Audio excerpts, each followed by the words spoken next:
Yo, what's up? My name is Veteran Pat, and we have a Dungeon Defenders update today to talk about, which I didn't expect, dude. A new map and tons of other stuff. Let's go ahead and jump into it. I can't believe it, man. I have not been covering Dungeon Defenders updates very long, and it's crazy to see two huge maps like this pretty close together. I feel like we just got a new map like a month or two ago, so here we are. Dungeon Defenders patch 9.40. It's amazing this game can be out for as long as it has been and still get the love it does right now. It's just super really cool to see. So let's cover it. New map, Crystal Caves. Enter the lava-filled caverns of the crystalline dimension and defend the Eternia crystal against the enemies within. Rewards are the new crystal weapons for each class. Here's the picture of those. There is a crystal sword, crystal gun, crystal staff, and crystal spear. Here is once again what they look like. There's kind of a better closer up, but you can't really see everything with the little cut that I have. Sorry about that. And then you have some pets. I really like the chromatic gemstone, this like red, that like big red gem there. And there's also like the little Ethereum, what's that guy called? Etherean Ancient. These are two different pets available on survival waves.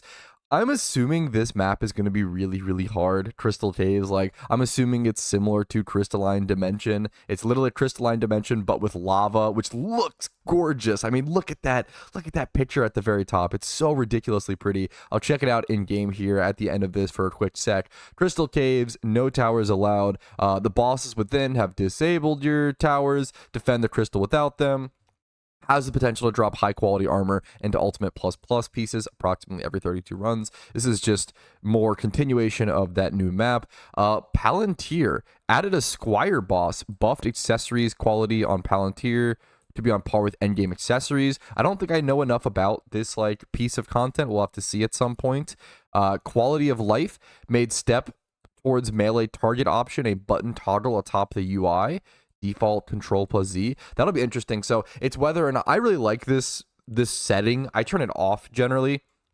Basically, it's like auto lock on. If I'm not mistaken, it's like auto lock on, where if you like swing your melee attack, will it actually like carry you towards that enemy and auto lock on or not? I think I have mine turned off so I can more freely swing around. And you do have to aim a bit more if you turn it off, but I kind of prefer that little freedom. Equipping items no longer drops equipped items when the item box is full. Sure, quality of life update. Armor can now be earned from the true boss rush mode. Not familiar with that. Added options to remove only armor or accessories by holding down shift or control when clicking unequip all gear button. Sure, more options, why not? Balancing changes. We had some big ones last update with, at least for me, with the Squire Harpoon. Goblin Copters now use their held enemies' elemental damage resistance. Tropics of Etheria has been nerfed a little bit. Their loot quality was nerfed on survival to be more on par with the map Coastal Bazaar. Reduced Rangers spread shot base damage by 25%. That's a significant 25%. I believe they buffed the Ranger, if I remember correctly, last patch. Maybe they're kind of nerfing it in response.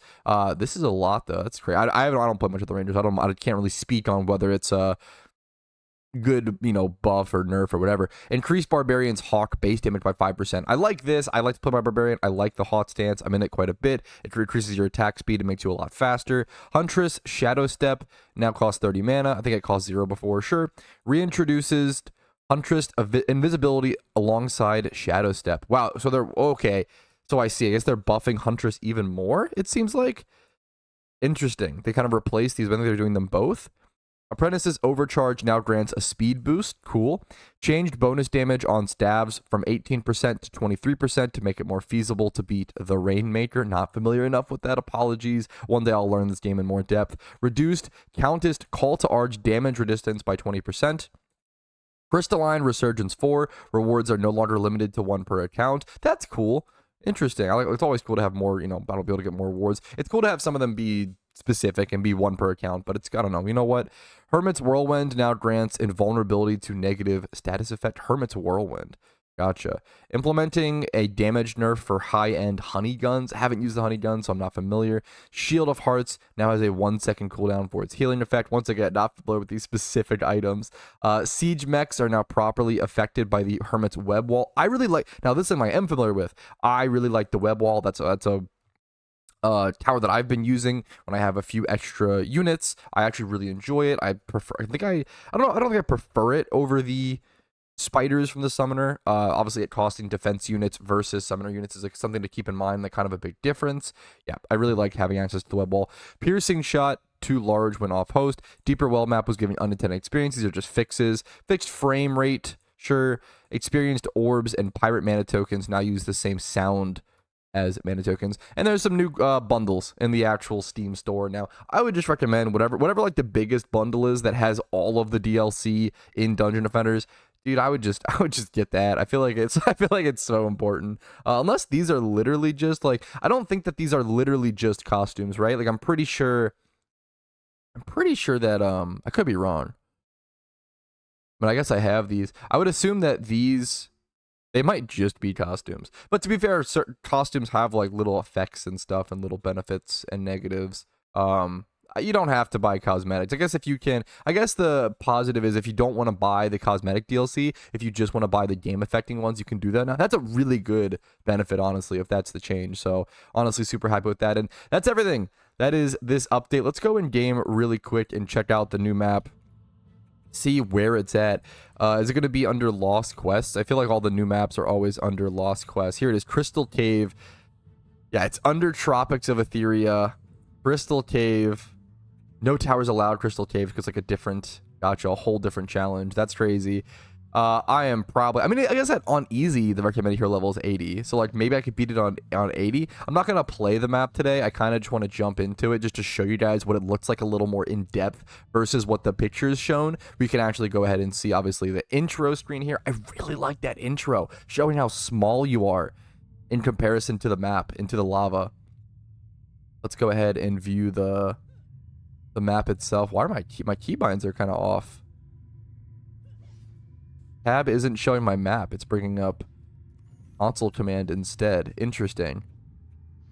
Okay, so I don't know if I'll be able, I need to be able to show you guys the map. Wait a minute. How do I change that super quick? Map. Display map. Oh, it's on shift for whatever reason. Okay, whatever. It might have switched. I think these are the controls I use my laptop hilariously. So I'm going to switch my laptop and my desktop controls. But either way, here we go. This is the map. Okay, it is. So it's much smaller than I expected, to be honest. It's just sort of a, is there one crystal? It's a, okay, wow. I might grind this map. I really like this map because it's actually probably really simple to defend. Maybe I'll eat my words with that, but I really like the idea of it being like just one crystal here in the center, and then it's just four pathways in which enemies can come through. This might be like this as a survival map might be super fun. Now the only, I guess, negative are the defense units and the minion units are quite low, as you can see up there, 80 of each.